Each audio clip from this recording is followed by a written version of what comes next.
Okay, so this is my history of the Cleveland Browns outline slideshow.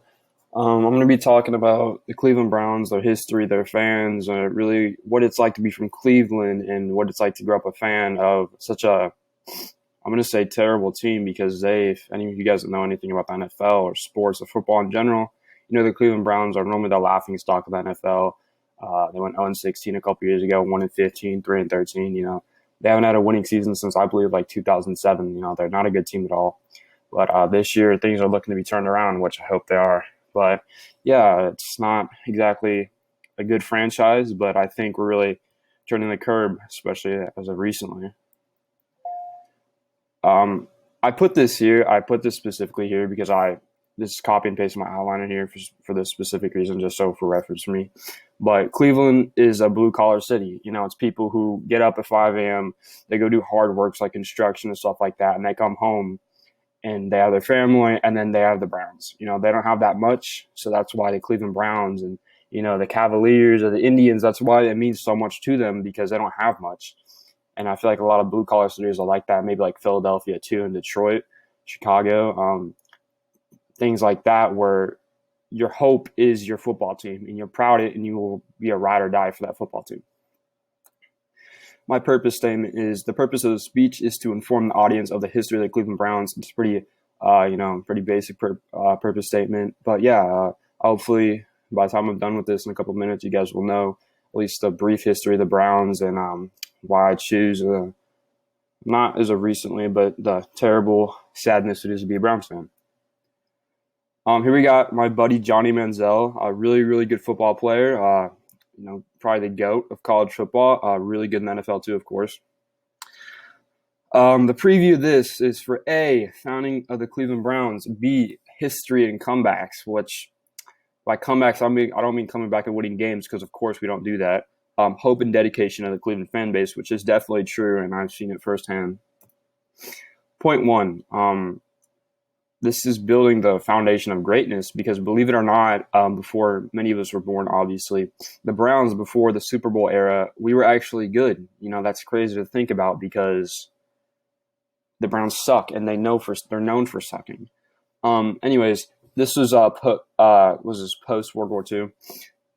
No, yeah, post World War II. In 1946, the Browns first started play for the all-new American Football Conference, the AFC, after they dominated the folded league, the AAFC, which I believe stands for the American, I don't know, something football. I don't know, but it's something like that. Here we go. So many people thought coming from the AAFC, going to the AFC, that they wouldn't be that good, but they did. They were really good. They accumulated 52 wins, 4 losses, and 3 ties somehow. Also winning 4 AAFC championships before the league folded in 1949. The Browns were a pretty established team in the AFC until people thought when they got to the NFL, just like they thought when they went from the AAFC, that they were going to suck. And they really didn't in the NFL. They're actually quite wrong. They're pretty good. Point 2, this is pre-Super Bowl, of course. This is post joining the NFL. The Browns were not expected to flourish in the NFL, like I said previously. However, in the first season, Cleveland, they won the Eastern Conference for 6 straight years. In 1950, they beat the Philadelphia Eagles, which is a former NFL champion, 35-10, shocking the NFL and sending them into sending an early message of greatness, which, I don't think the words Cleveland and greatness are really associated with each other, but yeah, they were apparently in the year 1950. This is really where like the two like legends of if you're a Browns fan, of course you know these players, but the Browns enjoyed titles in the year 1950, 54, 55, and 64. 3 of these were won by legendary head coach by Paul Brown, and of course legendary players such as the fullback Jim Brown. And believe it or not, it's like some people think that the Cleveland Browns are named after these like 2 people, but they're actually not. They're not named after that. I don't know. I saw who they were named after, but I can't recall at this moment. Point 3, post Super Bowl era franchise revival. This part kind of gets a little sad, but that's like most modern Cleveland Browns stuff. throughout the 70s, 80s, and 90s, the Browns enjoyed mild playoff success, such as winning a few divisional playoff games every year, a couple of wild cards too. And they reached a couple of conference titles as well, but to no avail. I remember specifically one, I think it was 94, 95, or 96, something like that. They played the Denver Broncos in the AFC Championship.